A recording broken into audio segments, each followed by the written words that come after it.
Eh bien salut à tous, c'est Gravenilvec pour ce 4e épisode sur le développement en Java. Et donc aujourd'hui nous allons attaquer une nouvelle notion dans laquelle je vais vous apprendre à créer des tableaux avec ce langage. C'est vraiment quelque chose de très simple et très pratique pour toute la suite de la série, donc essayez de rester très attentif jusqu'à la fin. Alors un tableau c'est quoi? C'est tout simplement ce qui va nous permettre de stocker une suite définie de plusieurs valeurs. Vous savez, jusqu'à présent, on a vu comment créer une variable simple qui permettait de stocker un seul élément, une seule valeur. Par exemple, un pseudo. On faisait le type de valeur, ensuite le nom, et on faisait que c'était égal à quelque chose, par exemple Gravenilvec. Maintenant, je vais vous montrer comment émettre plusieurs avec ce système de tableau. Par exemple, on veut stocker 3 prénoms. Igor, Mathieu et Julien. Donc, on dit que c'est des strings parce que c'est des prénoms, des chaînes de caractères. Donc, je mets d'abord string. Et pour dire que c'est un tableau, vous allez mettre des crochets. Donc pour ça, vous appuyez sur Alt-GR et 5. Et là, vous aurez le petit signe qui s'est généré avec ouvrez et fermez. Ensuite, on met le nom. Par exemple, je vais dire que ça s'appellera name. Et ce sera égal à un nouveau tableau, new string.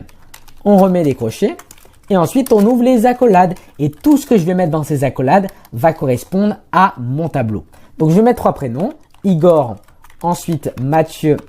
Et par exemple, je sais pas moi, Fabien, voilà. Et j'aurai mes 3 éléments qui se sont stockés. Vous n'êtes pas obligé de mettre le new string comme ceci, c'est quelque chose d'optionnel depuis les dernières versions. Donc je fais sysout et maintenant je vais essayer d'afficher une de ces valeurs. Et c'est ça qui est très intéressant et vous allez me dire mais à quoi ça sert? Mais vous allez pouvoir les récupérer et les comparer entre eux et faire ce que vous voulez. C'est ça l'intérêt des listes et on verra par la suite les array listes également. Donc pour récupérer par exemple le premier prénom, on va mettre le petit tableau, names, je vais ouvrir les crochets et je vais mettre l'index, c'est-à-dire le numéro de l'emplacement de l'élément que je veux récupérer. Par exemple, je veux le premier, ce sera le 0, le deuxième, le 1, ensuite le 2, etc., etc. Donc je vais afficher Igor par exemple, donc je fais exécuter et là ça fonctionne très bien. Si maintenant j'essaye de afficher le dernier, ce sera le 0, 1, 2, donc ici on ne met pas 0 mais 2. On exécute et là, ça m'affichera Fabien. Parfait. Donc maintenant qu'on a vu ça, je vais vous montrer comment on peut faire des comparaisons entre les deux. Donc, on va faire une nouvelle condition et je vais essayer par exemple de comparer le nom 0 au nom 1 pour voir si c'est la même chose. Si c'est la même, je mettrai c'est pareil. Sinon, je mettrai ce n'est pas la même chose. Donc, on fait name 0 et je vais vérifier si c'est égal à name 1. Donc, pour cela, on va faire ainsi ça. Donc, si c'est une égalité parfaite, du coup, on va dire même chose. Et si ce n'est pas égal, je vais faire une autre 1 alors et je vais mettre ici pas la même. On exécute et là, pas la même puisque Igor n'est pas la même chose que Mathieu. Si par contre, je mets le même nom, logiquement, ça devrait fonctionner puisque l'égalité est parfaite. OK ? Vous avez d'autres moyens de vérifier cette différence entre les deux. Vous avez également le equals qui fait également comme si c'était 2 égales. Hein, et le equals in your case. Enfin, vous en avez plein. Le equals in your case permet de vérifier tout simplement une égalité parfaite sans prendre en compte les majuscules et les minuscules. Ça, c'est très intéressant quand vous n'êtes pas sûr si le pseudo est en minuscule ou en majuscule ou l'élément majuscule ou minuscule. Donc ici, par exemple, vous voulez mettre Igor avec le GO en majuscule et le R en minuscule. Si je fais une vérification, il va me dire que c'est la même chose puisque finalement, c'est les mêmes noms, c'est les mêmes lettres, mais ce n'est pas les mêmes caractères. Donc là, ça va ignorer en fait que ce soit en minuscule ou en majuscule. Parfait. Donc maintenant qu'on a vu ça, ce que je vous propose, c'est de faire un autre exemple avec cette fois-ci des entiers. Donc on va créer un tableau d'entiers, donc int crochet. Je vais mettre par exemple numbers et ce sera égal à un new int comme ceci. On ouvre les crochets et comme je vous ai dit, ça c'est tout à fait optionnel, vous n'êtes pas obligé. Donc je vais mettre par exemple plusieurs numéros, 12, 7 et 19. On peut imaginer qu'on veut faire la moyenne de chacun des éléments.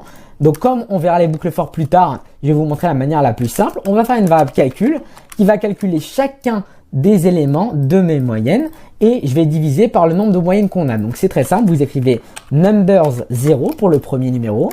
On l'ajoute au numéro 1, puis à la dernière valeur, numbers 2.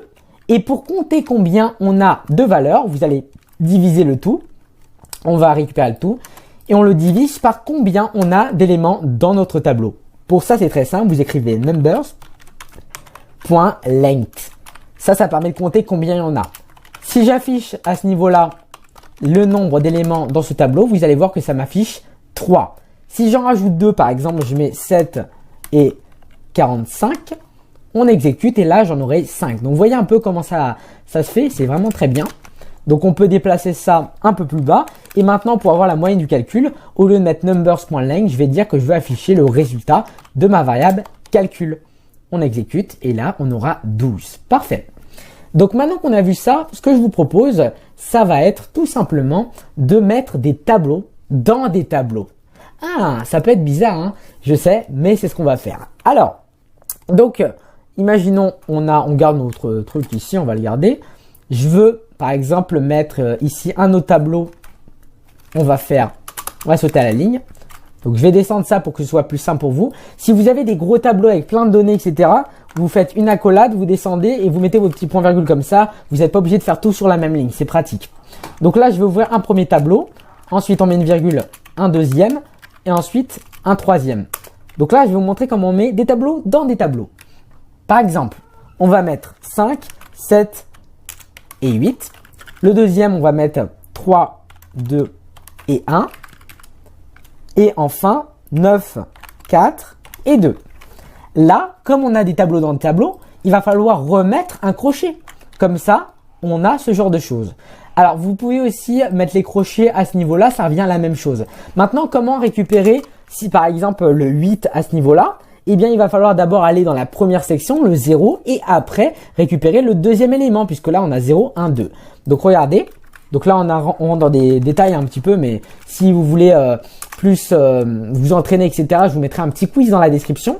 Donc, par exemple, on va récupérer le 8 qu'on a là. Donc, d'abord, on fait nos tableaux. On récupère le premier élément, donc c'est 0. Donc là, 0, 1, 2, donc je récupère 0.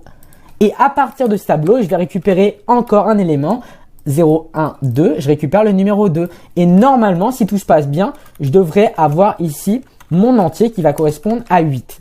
J'exécute, hop, et là, 8. De même, si je veux récupérer ce 4 qu'on a là, 0, 1, 2, du coup, je mets 2. Et je récupère le numéro 1 puisque c'est le deuxième. Et là, on aura numéro 4. Parfait. Donc, voilà un petit peu ce que je voulais vous montrer. Je vais vous montrer une dernière chose qui est aussi pratique, qui va vous permettre de convertir une chaîne de caractères, cette fois-ci en tableau. Ça, c'est intéressant. Donc, on prend par exemple une chaîne de caractères simple. Je sais pas, moi, avec des pseudos.